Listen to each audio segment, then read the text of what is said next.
Hi, I'm Scot Ferrell. Welcome to another episode of What's Your Problem? Today's topic's going to be edgy, could be controversial, could be downright rude for a lot of people, but it's something that's got to get addressed. It's does gender confusion exist? Well, 100%, absolutely. Okay, so let's get this out of the way now. Now, before I answer this question, I want to give a little background on myself because this conversation needs to be had first. All right, so let's look at me. As a kid, I was molested. Male and female molested me. No, I did not tell my father. My father was a guy who would have handled the problem, which included jail time. So that was off the table. As a matter of fact, I didn't even tell my own brother till 2 years ago, and my own wife 4 years ago, I think. So it's something I've never told anybody. All right. When I was a kid, because I thought I'd been molested by a man, I just assumed that maybe I could be gay. Okay, that's easy enough. You can see behaviorally why I would make that segue. So I had some friends that were in that lifestyle, and I said, "What do y'all think? Am I gay or straight?" And they all started laughing. It's like, what's so funny? For one, I'm attractive, and they're like, "Just shut up. You're just being stupid." No. So they said, "Okay, let's do a experiment." All right, so we're out somewhere, and this really hot blonde walks in, and I was like, "Oh my gosh!" They're like, "You're not gay." Why? Dude, all you talk about is this, and this, and you stay in trouble all the time. Yeah, you probably got a point there. And it's funny because when I talk about topics like this, people like to go, "Is homophobic?" No, I'm not. I'm a pastor who's also a scientist who likes to find origins of things because I do behavior, right? And the guy who taught me to do this, understand this, the guy who taught me how to do everything I know how to do now behaviorally is gay. The man I love more than anything in this whole world, that I consider a father figure, a friend, a mentor, that, in every book I have to credit what he taught me, my Piagetian theories, all the things I know about psychology and behavior. My mentor that I was an assistant to for 3 years, and then he taught me after that, is gay. I love him dearly. See, I don't distinguish between who you decide to have sex with and whether I love you. You're my friend because I love you and you love me. Okay. I'm not talking about your behavioral lifestyle because I distinguish, just like 2 millimeters of skin does not make a friend or a foe for me.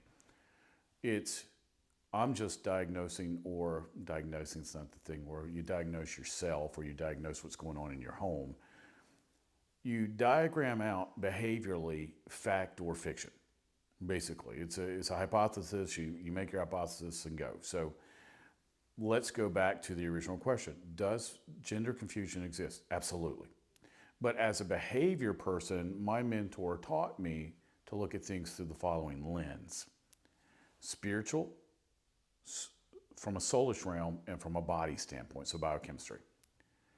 If we look at it this way, because we as a human, we're the only ones that have a spirit, a soul, and a body. Animals are nephesh, or soul oriented, they have a soul and a body.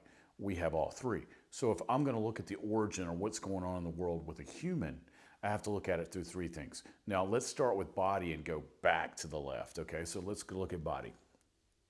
From a biochemical standpoint, are male and female different? 100%, right? Now, our overall structural things, as far as our anatomy, is very similar: heart, lungs, liver, kidneys, brain. But our reproductive part of our bodies, et cetera, and chromosomal makeup's different. Okay, so now I know that from a biological standpoint, there is a difference. And only, again, I don't care who likes to say this, only women currently can give birth, and only, you gotta have an egg and a seed. Egg, women, seed, male. All right. And so then you look at the biology and say, all right, what were you born with? What part were you born with? And keep in mind, as a consultant and a pastor, I deal with a lot of people in the trans community or in the drag community or the gay community, because they'll call me and go, "Can I talk to you?" Sure. I'm a listening voice. They've heard me on the radio here in the Atlanta area, or they know somebody that's spoken to me. Because I'll talk to anybody, right? Because people, again, people are people, not some label. I'm not going to label you, "Well, you're this, I can't talk." No, stop. That's craziness. There's only one race that's human. So if you fit in that category and you can speak to me, and I'm not Dr. Doolittle, so animals can't talk to me, but humans can. If you can talk to me, let's talk. Let's work this out. what I liked about school was Socratic method. Let's work this out, right? So I do my consulting my pastoring from a Socratic method. Well, I'm not going to treat you any differently if you come and talk to me, especially as a pastor. And I've had many people come and talk to me. So let's diagnose this. Let's look at biochemistry. Male's a male, you have a penis, and we learned this in kindergarten cop, right? And girls have a vagina. It's one of my favorite parts of the movie. But as a teacher, I've had a kid do that, and it gets very uncomfortable in the classroom setting. But that's true. Now, I've had people come and speak to me that were born with fully both or with none. Yes, people can be born with very little or nothing. Makes for a very difficult life. Were they confused? 100%. They didn't even know, why was I born this way? Okay, then we go back to the biochemistry and everything else.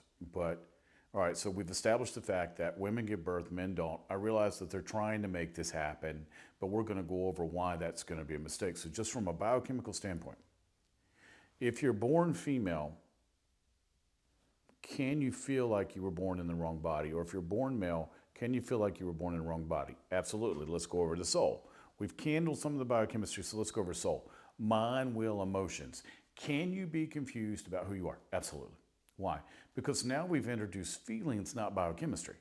Now, biochemistry can have an effect on your feelings, and your hormones can, but now we're talking about just feeling. And I always ask people, are we having a factual conversation or a feeling conversation?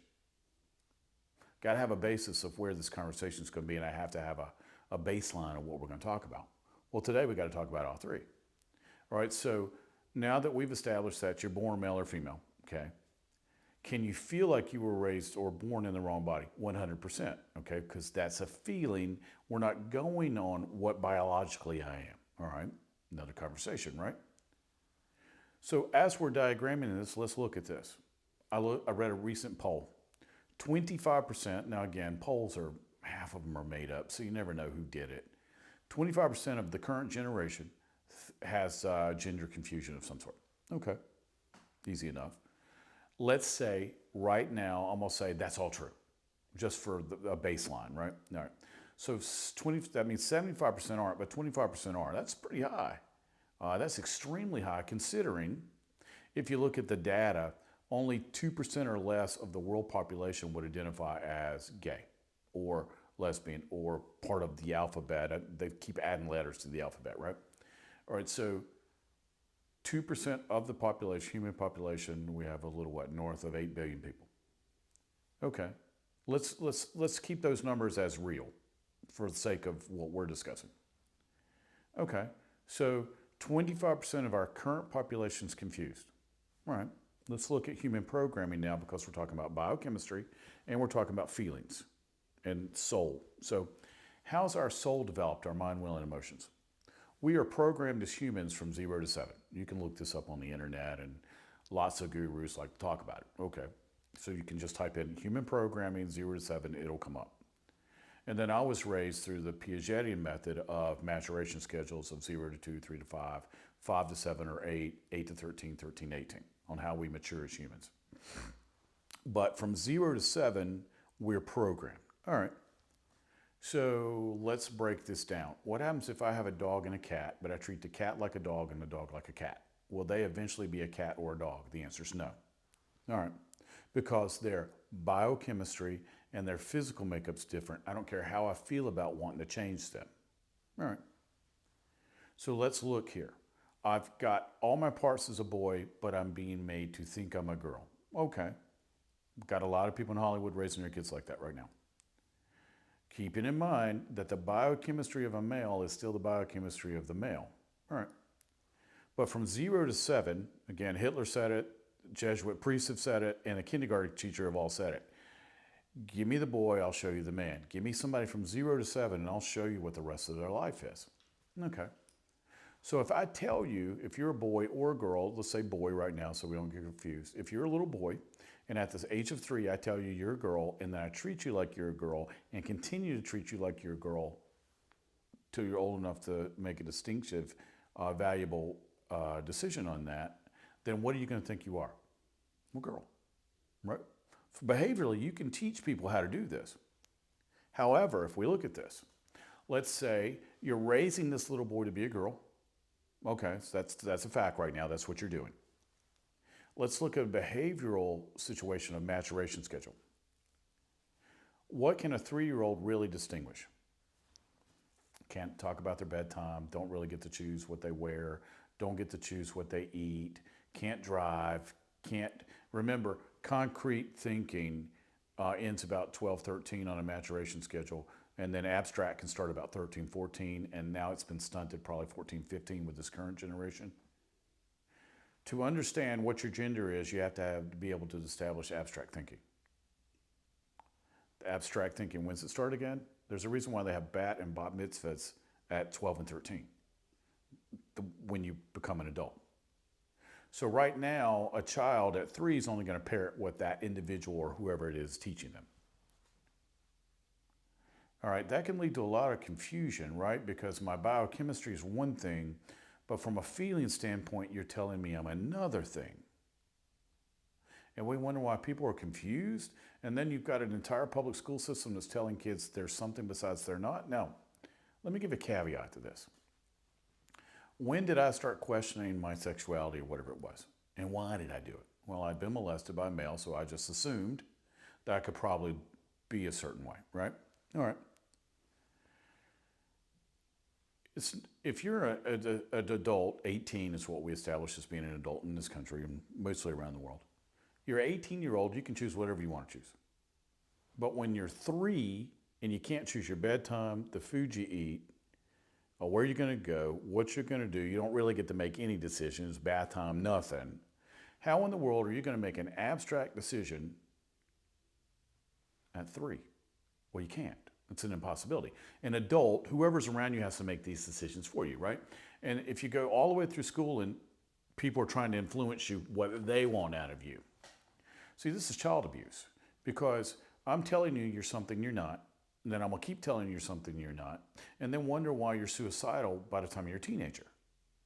Well, that's craziness. And on top of it, I'm going to try to change your biochemistry.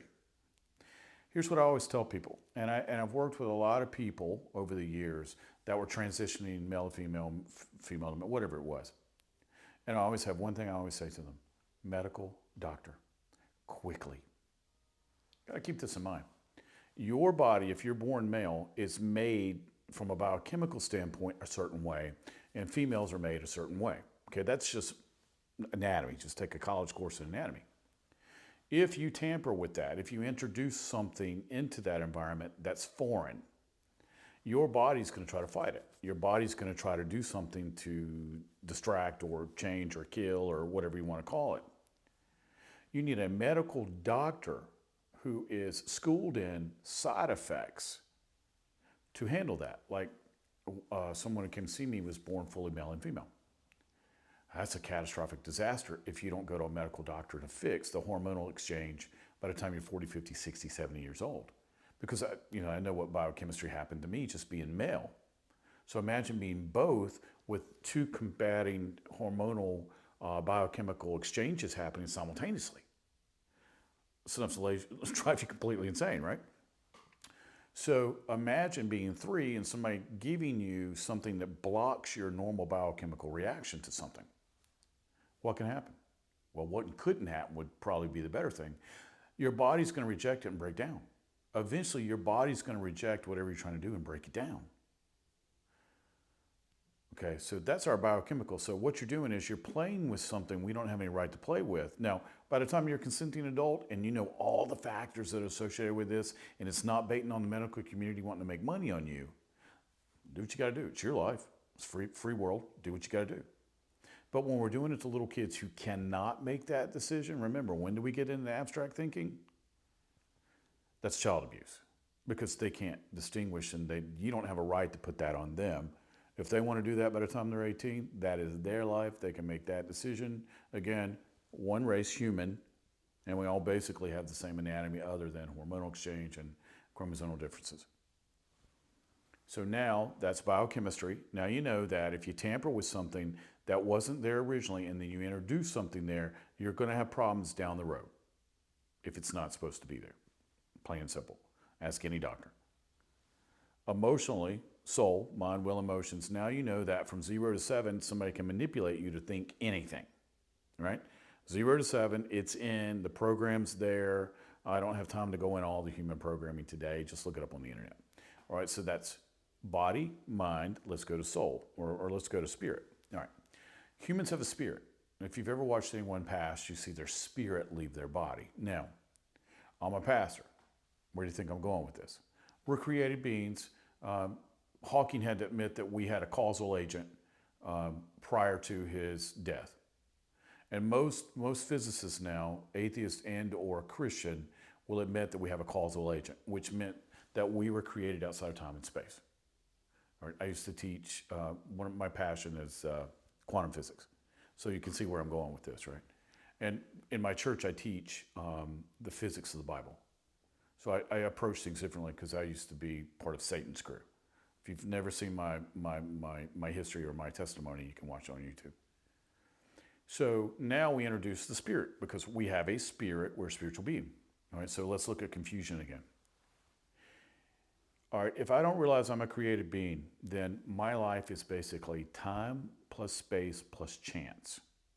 Where if I'm a created being, it's time plus space plus reason. There's a reason I'm here. All right, let me figure out why I'm here, right? A lot of people always try to find the meaning of life, the reason here, why am I here, what's my purpose, whatever it is, whatever the workshop of the week is. All true though, because whether you think you've been created or you don't think you've been created, you want to know why you're here.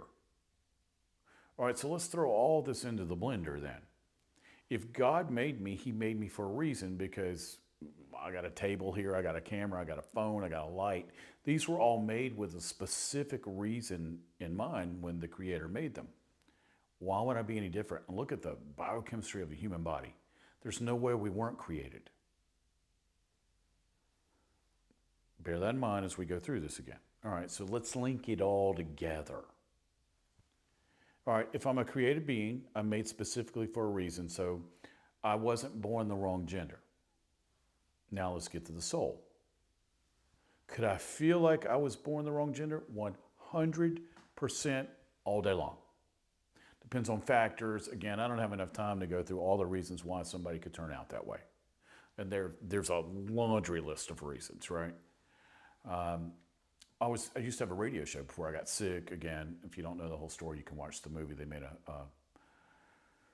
a documentary about my life. But I started interviewing people that were either trans or gay or bi. And the great thing was I got heartfelt answers from people on what had happened to them, what they'd gone through in life. And to this day, I've never told anybody who I interviewed, and it's anybody's business. And I did it under, I'm not going to tell anybody that I'm interviewing you, and you can be completely honest. Because I was either going to do a book or something, and then I got sick. And that book about when living was then my priority. But why do you feel X?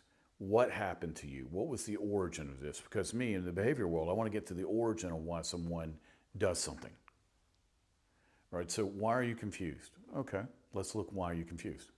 Did someone suggest the confusion? Because confusion normally comes from competing ideals or competing norms or competing things that were taught to you.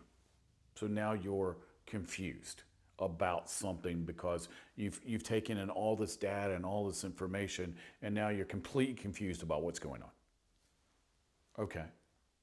So now we've got, you're created for a reason. So, okay, X. That means you were born male or female for a reason. All you got to do is look down here, look down below the waist and you'll figure that out.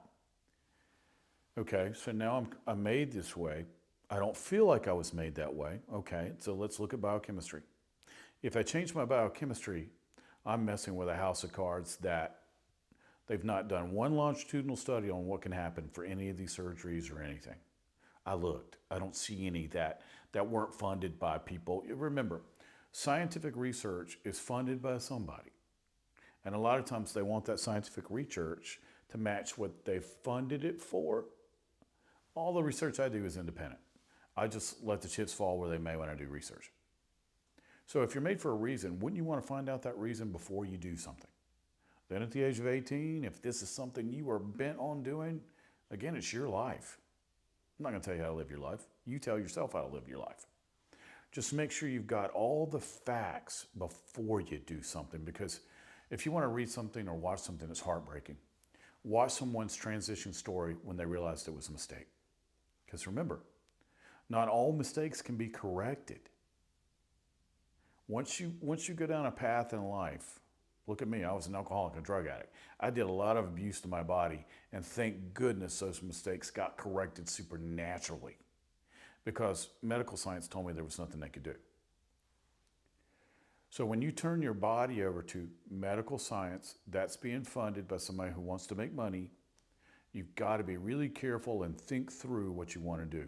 And it can't be based on confusion, it's got to be based on facts. Always go with the facts. Joe Friday from Dragnet, just the facts, man. If you go with the facts, you can make an educated decision on what you're about to do. And this is what I talked about with everybody I was able to interview. And they said, yes, I weighed out the facts, but this is what I wanted. Okay.